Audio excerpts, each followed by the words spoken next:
turned off there. Okay, welcome back to our Monday class. Hope everybody had a good weekend. I guess first and foremost, the plan for this week, there's no homework this week because the midterm is available. It was put up a little bit earlier today. All of the auto randomization teaming that I was going to do has been done. I think I have one more email from a couple of folks who asked me earlier today after I did that, so I'll assign them to a team. But otherwise, you're free to make your own teams or work individually on the project as you see fit. That is, I guess, just really quick to show us over here. In order to access the midterm, it's in modules on our Canvas page. It should be up at the top. The Dropbox is the thing where you'll go to submit your files when you're done. There's not really any information there. The project description is under midterm project. You're going to be making a putt-putt golf or mini golf simulation, which is actually going to draw on almost all of the same physics. We're actually going to make it even more realistic than our ideal gas simulation. There will actually be forces on particles in your miniature golf simulation. And so it'll consist of a couple of different parts. There's the core part, that's the majority of the points. And then there are some semi-optional additions that you can make to your simulation to make it behave more like putt-putt golf. And the point values and descriptions of all of those are described in what some might call excruciating detail underneath here. But all of the problem statements and everything like that that you'll need for the midterm are on this page. So I will leave that to you to get to over this week. Homework 3 is due today, so I would assume you'll want to get that in first before you do the midterm. In terms of where we're going, I guess in the class in general, we're wrapping up the end of our simulation stuff today. We're going to keep poking around with the ideal gas simulation to learn a little bit more about how to do some stuff in Matlab. But the latter 2 or 3 weeks of the class switches from that simulation basis where we're kind of learning about Matlab in the context of these simulations to a very practical side of Matlab, which is it's a really good calculator. And so I want you to be comfortable enough with Matlab so that when you come across a problem in another class like solve for x or solve for x and y or solve for x, y, z, w, and q or whatever it is, you know how to do that in Matlab. Maybe I wouldn't think that you would walk away from this class just memorizing it, like you'd never have to look at the documentation or anything, but you would know where to go to read more about how would I do that. Like I know Matlab can do that and I roughly remember how to do it from 15. That's sort of where I want you to be when you leave the classes. Oh yeah, Matlab can do that. I might not remember exactly how to do it, but I know I can look up some notes or something and figure out how to do it. So that's where we'll be in the latter part of the class. So we're going to wrap up today the last sort of quote-unquote new thing that we would do with our simulations, which is animation instead of plotting trajectories. And then we'll start talking about functions. And then after that, we'll start the sort of math part of the class where we're solving equations. I say math in quotes. You don't need to be able to do the kind of math that we're going to try to solve. You need to be able to put it in Matlab and let Matlab do it. So you're not actually going to be like doing math or anything like that. All right, so let's take a couple of notes really quick just to distinguish between animation and the plotting that we've done before. Oh, and by the way, we're going to need lectures 13 and 14, the scripts that we made in there. We're going to use those here in a moment. So while I'm writing notes, if you want to pull those up, you can, because we're going to use those. There are kind of 2 ways to use plots that we're thinking of right now. These are unofficial designations between plotting. I don't know that anybody else necessarily uses these designations. I'm going to call the first one type A, which is plotting a trajectory. And this is what we've already done. And when we want to think about how we plot a trajectory, it goes in a couple of different steps, which is not just generate the data, but generate the entire set of data. So all x's, all y at all time. Right, over the entire simulation, we generate it all at once. We store it in a vector if it's one particle. We store it in a matrix if it's multiple particles. And then when we're done, we say something like plot x and y. as lines, and we call these trajectories.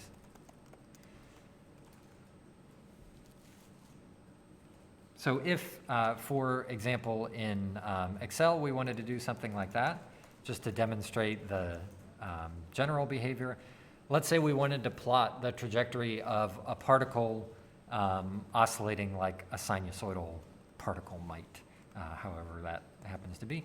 Plot trajectory of particle oscillating sinusoidally. We would say, if we were going to do this the way that we've already done the ideal gas simulations, we'd say, okay, at a particular point t, its value x happens to be something that is related to t sinusoidally. So maybe we would start at 0, and then 0.1 and 0.2 or something like that, and we would just calculate something based off that time. I'm using a sign here just so that we don't overcomplicate the math.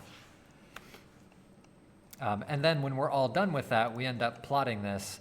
And previously we've plotted, ignoring the stem convention here for a moment, plotting our trajectories with dots and lines so that we can kind of see what's going on there. And we'll up the time a little bit just so that we get, something of a trajectory like this. So here time is on the x-axis, and whatever the response is on the y-axis. Here I've called that x. That's what we've already done. And so we just infer from that over time the particle goes up and goes down. The difference between that and what we're going to do today, I'm going to call a type B plot, which is not really, again, that's just me calling it something. This is what we're going to say is plot the particle itself and animate in time. And here I say like real time, as in time that you and I are experiencing right now, not just a number that's in Matlab. This is going to look more like an animation. The steps to do an animation, not just in Matlab, but in any animation program, is first create the plot. And then I'm going to say fix the plot to be static. I don't mean fix it in the sense that it's wrong. I just mean like fix the scales so that the scales don't change anymore, so that the plot window always looks like it's in one place. The next thing that we would do is calculate the position of the particle. And then the third step is update the plot with that position. So that's a little bit different than the kinds of plotting that we've done before, because here we're going to have to update the particle every time we calculate the position of the particle. We'll have to update the plot every single time we calculate the position of the particle. Whereas before, we always just kind of came along at the end and said, okay, let's plot the thing. So what would that look like as an equivalent here in Excel? So as an example, animate the position of the previous particle. That would correspond to two different steps. The first one would be to create the plot. I'm just going to put some junk numbers on here for the moment, just so that we can, actually, let's not put junk numbers. Let's say time is 0 and y is sine of time. So we've got a couple of points here to help us make the plot. The plot that we're going to make this time is not connected by lines, it's just going to be a scatter plot. Because remember, we're not going to see the time dependence of the particle itself. We're actually going to see the particle moving on the plot. So it's a little bit weird here because we've got two plots. It kind of took them both. We really only want to plot the y for this one. We're just going to imagine that it's oscillating up and down in space. Then we're going to do the second part of step 1 here, which is fix the plot to be static. So I'm going to fix these axes. Let me scoot that over a little bit so you can see it. We're just going to set some sort of arbitrary values here and say 0 to say 2, just so that our little particle is in the middle. And then we'll fix our y-axes to be -1 to 1, only because I happen to know that this sinusoidal operation that we've got will never vary more than ±1. So there's our little particle. So what do we have to do? Well, if I pretend that I am Matlab, what I need to do as Matlab is only update this y value. So for example, the next point might be 0.25, right? The particle jumped up a little bit. How do I tell Matlab, leave the plot alone and just change the value of the, in this case, y-axis for our particle? Then do it again, right? Go up to the next point, okay? It's animated and it's gone up again. Go all the way up to the next point, which is 1. The part that I'm not doing here is the math that sits behind the scene, right? Behind the scenes, supposedly this should be updating as a sinusoidal wave or particle or whatever you want to call it, which I'm not showing here. But this is what the plot would see, right? It's just this single value. In fact, we don't really need t unless it's there to help us calculate y. If we don't need it, like for a plotting purpose, we don't have to hold on to it. This is now a scalar, right? The difference between this and the previous thing is that we're only plotting a scalar. So I'll just put in parentheses down here, only a scalar. It's a scalar because we've only got one particle. If we had more than one particle, then this would be a matrix. But it always sort of reduces the array dimension by 1. If we had previously plotting one particle as a trajectory, we need one fewer dimensions in order to actually animate the particle because it's just that particular value. So this is what we're after in Matlab, is how do I get to the point where all I need to do is recalculate this number, and then when it changes, the plot automatically updates. And then we're going to tell Matlab, do all the updating automatically, and that will produce what we consider to be an animation. So I will call this animation. We're going to come back to Excel in a moment too, so you might not want to close that completely. So we're going to start off first animating the lecture 13 plot, which was one particle bouncing around, and then I will give you some introduction to how to do the multi-particle, and then I'll turn you loose for probably 10 minutes or so to animate the multi-particles. So let's switch over to Matlab.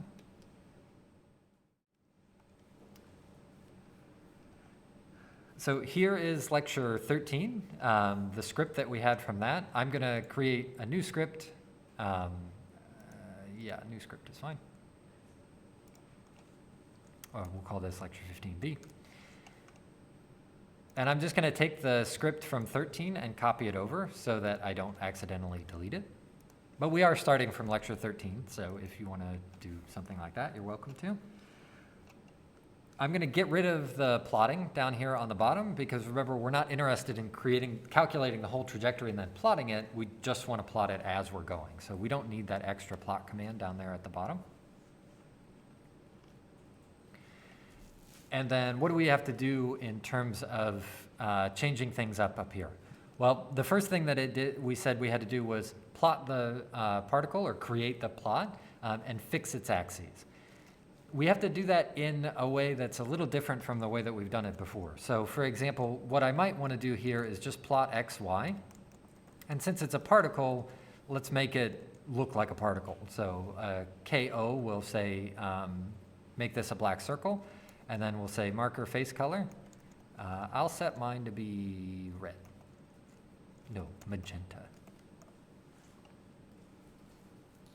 But we have to do something in order to access the data inside of the plot, in order to update it without actually closing the plot and reopening the plot every fraction of a second. We have to create what's called a plot handle. Create a plot handle. And we're going to call the handle H. It could be anything. It doesn't have to be H to mean handle. It could be P for plot handle or the word handle if you wanted to do that. But that's a type of variable that we haven't used before. It's called a handle.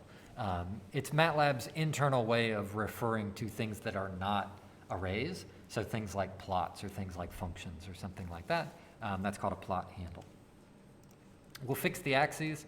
We'll say x-lim is 0 to 1 and y-lim is 0 to 1. And I'll say axis square so that it looks like a square. And now remember, the x and the y here are just the position of one particle, right? We're not trying to do a trajectory, so those aren't going to be vectors anymore. It's just going to be a single value. So some of this stuff up here at the top we don't need anymore. For example, pre-allocating x to have as many rows as we have steps is no longer necessary because we only want the current position of the particle in x and y. We can still call that x and y, so I'll just get rid of the indexing here, and we'll just call it x and y. That'll allow us to make very few changes to the rest of the code, but now x and y are scalars. Now x, y are scalars, i.e. single values, right? Not vectors.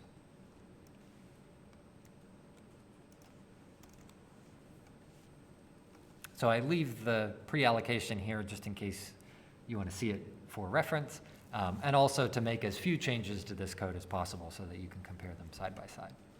For now, I'm going to reduce the number of steps to 10, just in case we make a mistake. I don't want it to run forever. So we've got our plot handle, and I'll show you in a moment how to update that. Now we have to look down at our code and update the code to remember to reflect the fact that we're not dealing with vectors anymore. So x old is no longer x of idx minus 1, it's just x. There is no previous value of x, it's just x. That's the only thing that exists. And similarly, y old is no longer y of I minus 1 because we're not dealing with a vector anymore. We're just updating a single value over and over and over again. It's just y. Because I'm doing that, which you could get away with a lot more simplifications in here in terms of variables, that means we have to change very little of all of our collisions and all of our updating positions and all that stuff, because we're just leaving the old variables in there, even if we may not necessarily need them. And then we get all the way down to the bottom, and we're not storing positions anymore. We're updating positions. So now, instead of x of idx is x new, we just say x is equal to x new and y is equal to y new.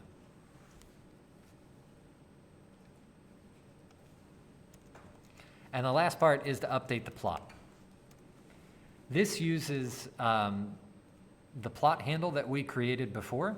If you hit H, it may or may not find H, but we need to access information in a way we haven't done before, and this one is called a dot. It is typically the symbol that's used in association with what's called object-oriented programming, which we haven't had to do yet, but we're only going to do it here in these two ways. But this allows us to access all of the features of the plot. So you can see, well, maybe you can see, I'm not sure if it pops up on Twitch or not, a bunch of pre-filled options have popped up when I say h dot. The one that we want is h.x data. That is the x data that's being plotted by the plot. And so we can update that without having to close and reopen the plot by saying something like h.x data is equal to x. So this updates x data on the plot without actually closing the plot window, opening the plot window, redrawing the axes, fixing the axes, and scaling it to x. It just changes the data value that's on the plot. And similarly, h.y data is equal to y. This will update the y data on the plot. Those can be vectors. So right now they're just scalars because we've only got a single particle. But if we had 50 particles on there, we could just update all of the x data all at once if we were holding those as vectors.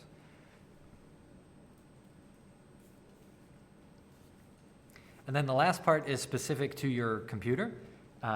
Depending on the processor speed that you've got, you have to give Matlab a moment to actually draw something.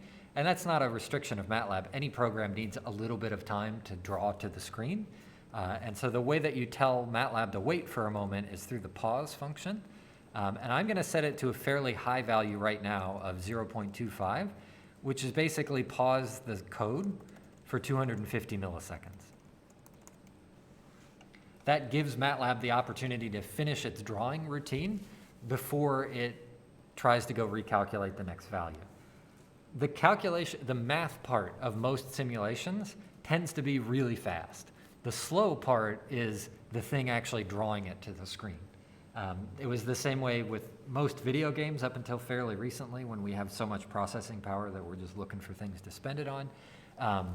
It tends to be the drawing process that's the slowest, And that's what we're waiting for here.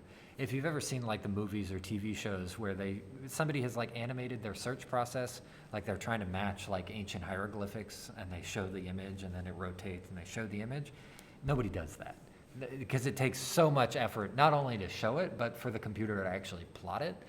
Nobody does that because of what we're experiencing right here, which is you got to give the computer a moment to actually draw it to the screen. And we're not interested in doing that in most cases. So I'm going to go ahead and run this. I'm going to do something different that you probably don't have to do, which is called figure from the command window. And I do that only so that I can pre-dock it so that people on Twitch can see it. Your own computer, you probably don't have to do that. The window will just pop up on its own and you don't have to dock it. So let's see if I've made any mistakes here. Always possible, but let's hit run. And there we go. And it's done. Very uneventful. But what was key on that, if you didn't see it, I'll run it again. We did actually see the little purple dot moving just a little bit. It just moves ever so slightly over to the right. I can do a couple of things to increase the length of the animation. The first, of course, is just do more steps. So we said 10 steps up here. If I up it to 100 steps, now it'll actually run for a little while and we can watch the little purple dot move around, or a magenta dot move around on the axes. And bink, popped off the wall over there. What are some other things that we can do? Obviously run more steps. Probably the easiest thing to do to make it run faster is to change the time. But we've got two choices for time. We can either change simulation time or real time.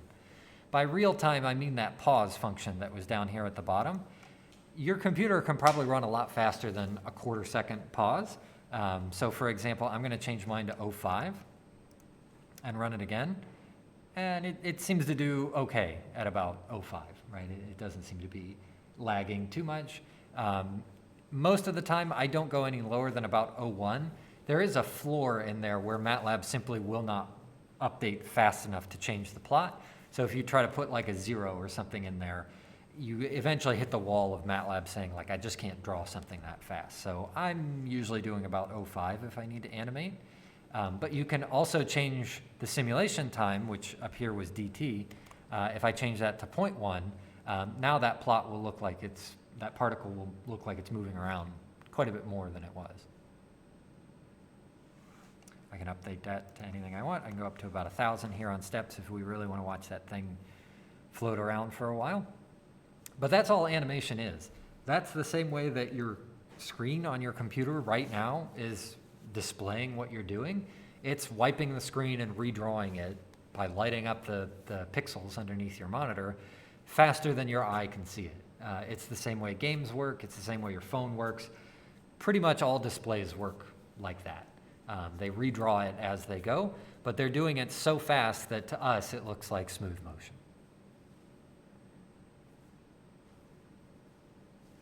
So we're going to pause here. Let me actually, before we pause, let's, well, you should know, by the way, if you get stuck in this and you want to stop it, so right now my particle is still animating, you can go up into Editor, and if it is currently running, there should be a stop button up there, and you can always hit that.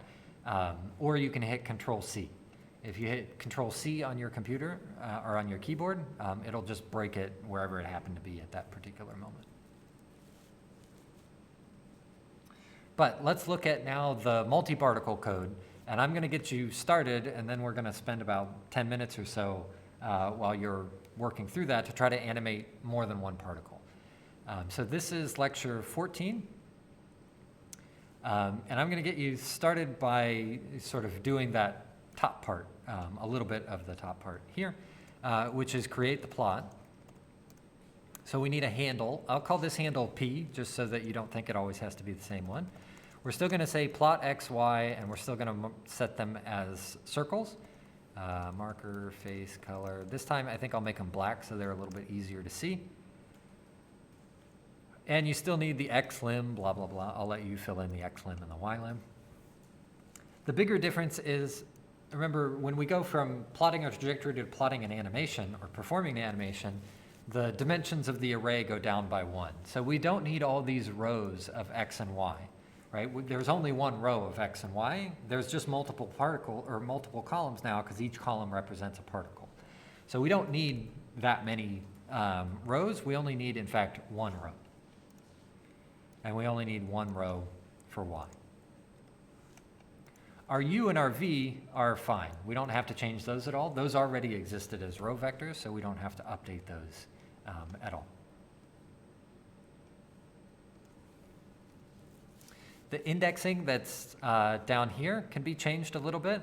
So instead of accessing step I, whatever step I happens to be, there's only one row of x's, right? It's not that we're going down in a matrix of x's. There's always just going to be one row in there. So we can just look at row 1, comma j. Or the same way that we did down here for the u's, we don't actually need that extra index. There's only one index inside of a vector as opposed to a matrix. So you really don't even need the 1. You can just say x of j and y of j. The same way that we didn't need to specify any additional dimension to u because u was a vector. Well, now x is also a vector, and so is y.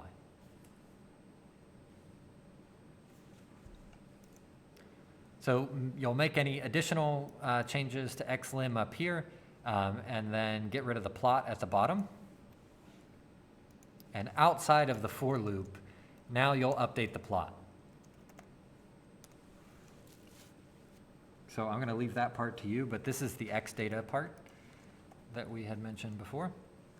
So it'll be something like p.xdata. That wasn't supposed to be all caps. I'm not yelling at anybody. And then just note also that this store positions here, that can get changed to plain old of j as well. And we'll talk about why that happens here in a moment, why we put the update plot outside of the inner for loop, but inside of the outer for loop, which is admittedly a little confusing. But I'm going to leave that part to you. We're going to take about 10 minutes here to try to work on that. And then we'll come back and see what that animation looks like and talk about why we chose the structure we did. So I will shut up and leave you to it for a bit. I'm also, if you're watching on Twitch too, I am over on Canvas chat if you've got any questions.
All right, I'm going to scroll back up to the top up here and finish this plot creation step up here. So I still want the limits to be 0 to 1 for both the x and the y, and I still want the thing to look square. So I'm going to say axis square.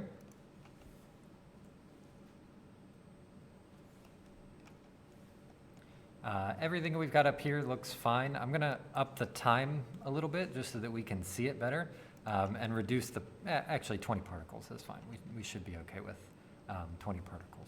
And then I'm just going to take a moment to do a sanity check and realize that what I want to happen, or the way that I've written the code here, is I would like to see 20 different circles spread throughout this domain, right? That's what I'm saying when I say plot x comma y, which means I need to double check lines sort of 6 through 12 to say, is x going to have 20 elements inside of a vector, and is y going to have 20 elements inside of a vector? So the first thing that I check is, did I pre-allocate okay? Yeah, it looks okay. That's going to be 1 row and 20 particles, so it's going to have 20 columns. And y was pre-allocated the same way. And then when I get to lines 9 and 10, it looks a little bit funky here just because we don't actually need the 1, but I'm going to leave the 1 in there. What that's saying is go to the first row of x and overwrite the entire first row, all of the columns, with random numbers between 0 and 1. How many random numbers? 20 random numbers. So just checking the logic of what's supposed to happen when I get down to create plot seems like it should be okay. Another point of sort of why did we choose the logic this way is I've got the for loop here, which does all of my collisions. So we'll call this collision checks.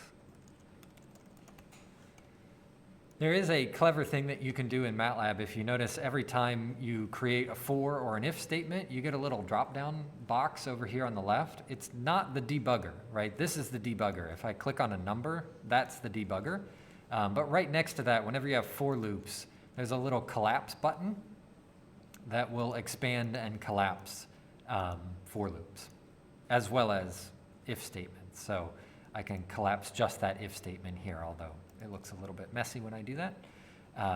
So if I collapse that for loop and just sort of imagine what is that entire for loop doing? Well, that entire for loop on the inside is going through and calculating the new position of all of the particles. I don't want to update the plot until after I've done that, right? I need all 20 new positions before I redraw the plot. It wouldn't make a lot of sense to animate one particle and then wait a frame, and then animate another particle and wait a frame, and animate another particle and wait a frame.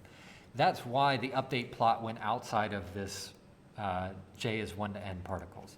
So the update plot here actually looks almost identical to what it did in the single particle instance. It'll be p.xdata, because we called the plot handle p, and p.y data is equal to y, and of course we still need the pause, which is 0.05.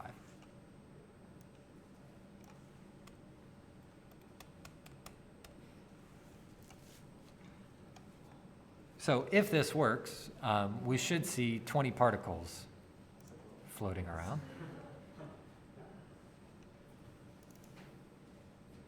Again, I'm going to call figure so that I can dock something. You probably don't need to. Your figure will just pop up automatically. But I have to do that so that Twitch can see it. And if I go ahead and run this, why is it still doing 1 particle? Oh, I opened the wrong oh man, I hope it saved all of that. I don't think it did. I think I'll have to grab lecture 14 and retype all of that really quick.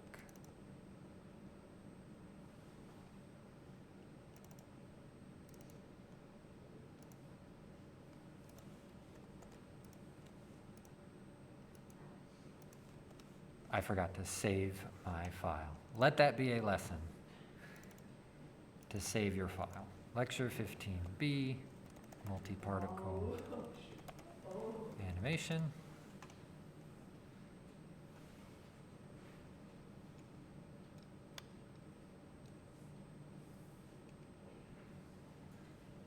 Wait, why did it do that?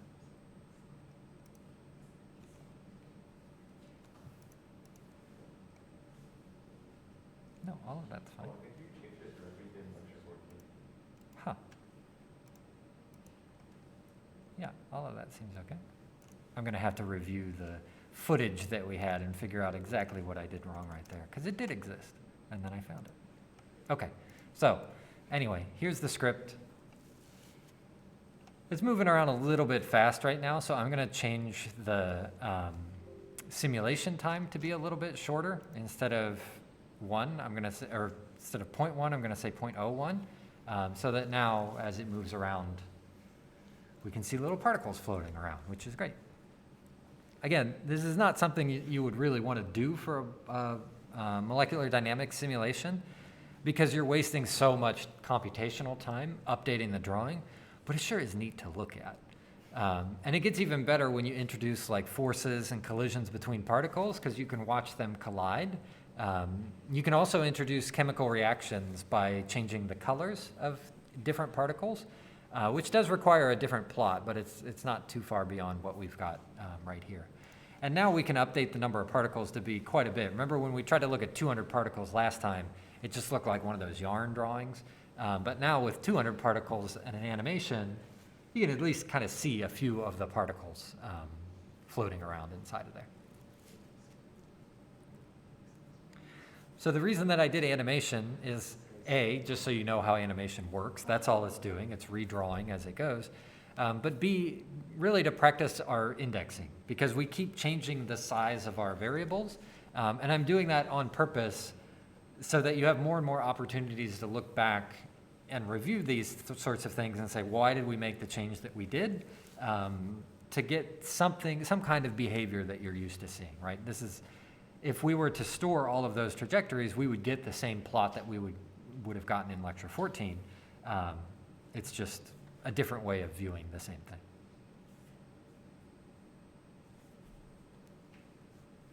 Any questions on animations before we sort of end our discussion of at least new things inside of molecular dynamics simulations?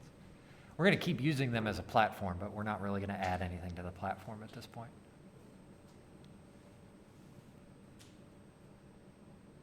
By the way, don't do this on your midterm.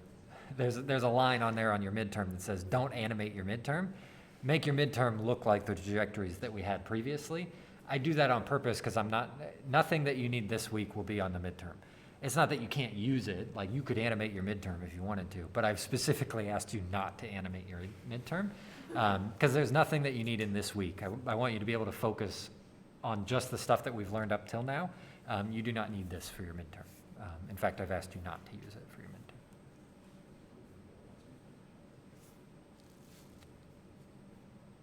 Okay, if there aren't any questions, we're just going to wrap it up by introducing the idea of functions in Matlab, which are a great way to organize the code, but they're almost entirely for human readability. Matlab does not care whether you code 1,000 lines in one file or you stick 900 lines in one file and 100 lines in another file. It runs the same regardless of which one. So functions are there as an aid for us, the programmer. The computer doesn't care whether we use functions or not. So I'm going to switch over to Excel to take a couple of notes and describe the difference between each of these. So that was animation. This is functions.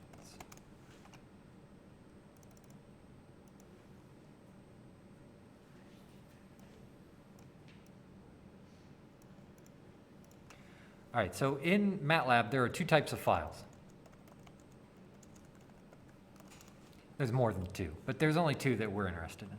The first one are the scripts that we've already seen. And within scripts, there were two subsets of scripts, right? There was the live scripts, which were the things that we started with.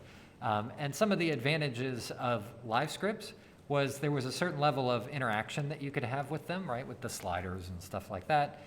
You could have plain text, you could have plots, you could have figures, pictures, equations, right, math, all that kind of stuff. That was all great. It came at the expense of it was a little slower to open and run. I may be one of the, actually, Breege and I are probably the only two that have noticed that they're a little bit slower to open because we have to open 50 of these a week. And you start to notice it when it takes 4 seconds to open a file instead of basically instantaneous. So you may not have noticed that they open a little bit slower, but they do, and it can be a little annoying. The other type of script that we've had that we've been working on here are plain scripts. The pro of the plain script is it's kind of the bread and butter of coding. So whenever you see either code written in Matlab or really for any other language, it's rare that you see that sort of interactivity of a live script. Python can do it. They've got a platform for Python that'll do essentially the same thing as a live script, but it's much less common. When you're really ready to do a lot of calculations, you typically do a plain script. You don't do a live script. So it's the bread and butter of coding. It's a little faster. The con, of course, is less human readable. It's still human readable, right? It's text, but you can't add the fancy pictures and equations and math and stuff like that. The other type of file that we have in Matlab are called functions. And again, there's more than just scripts and functions, but those are the two big ones that we're worried about. I should also note too the file extensions here. Live scripts end in .mlx. Plain scripts end in .m. There are three types of functions that we have to deal with. Two of them are really similar. One of them is an oddball. The first one is, what did I call it before? Standalone function. A standalone function, somewhat confusingly, also ends in .m. Matlab doesn't notice the difference between .m being a function and .m being a script. The other two, so 2b is called a local function. That doesn't end in an extension at all. This is stored inside of a script.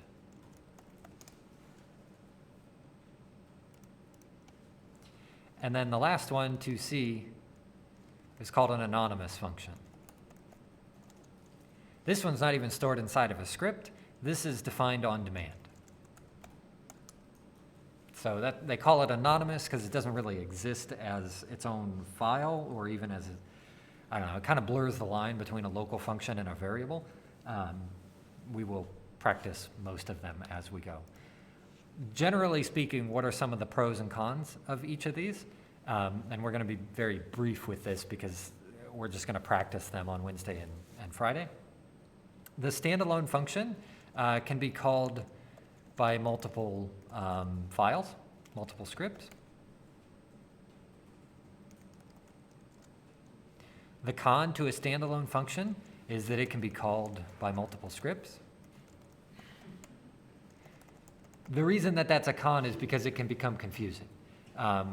You also have to have separate names for it, which a few of you have bumped into that problem like in office hours or something, because you'll come to me and you'll say, you know, what do I do here? And then I'll say, okay, let's make a variable for this data. Now make another variable. Now make another variable. Now make another variable. Eventually, it just kind of becomes annoying to create variable names. The same thing happens with function names. Eventually, it just becomes annoying to make function names. Hence, the local function. So the pro of the local function is you can reuse names, and they get stored right along with the rest of the code, which is convenient. So a lot of times, particularly in engineering, the functions that we need to write are probably only good for that particular problem. So why create dozens of files? Just put them all in one place. You still get the advantage of using a function in the sense that it organizes your code into a more human readable form, but without that con of now I have a list of 100 different functions and I end up calling them function 1, function 2, function 3. The con of this is that it can only be called by that script. Right, you store it inside of a script, only that script can see it. And then the last one, the anonymous function, the pro of this one is it's really fast. I should say it's really fast to write. It's the same execution speed. It doesn't matter whether you do a standalone, a local, or an anonymous, but they're really fast to write. They also they share like a math syntax. I'm going to put that in quotes. I say share quote math syntax because you can use them in much the way that you've seen math written as like y is equal to f of x. Well, you can actually have an anonymous function called f and pass a number to it like f of x. So it kind of looks like math. The con is they don't stick around. And they can't be too complicated. So for example, no if, no for, or anything like that.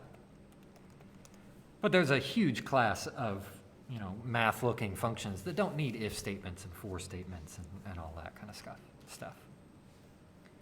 So the way that I would summarize this and where we're going to stop now and pick it up on Wednesday. I lost track of the days there. The difference between all of these is something that's called scope. And so we're going to have to worry a little bit more about scope in functions than in scripts. It's a little harder to see the variables inside of functions, although we can access them. And it's a little harder to know what got passed in and what has to be recreated inside of the function. Those are all questions of scope. So I'm going to wrap it up here. We'll pick it up with functions on Wednesday and probably on into Friday as well. Don't forget the midterm, due next Monday. Homework 3 is due today. So my assumption would be you would finish that first before you do the midterm, but I guess you don't have to. Otherwise, we'll see you back here on Wednesday. Bye all.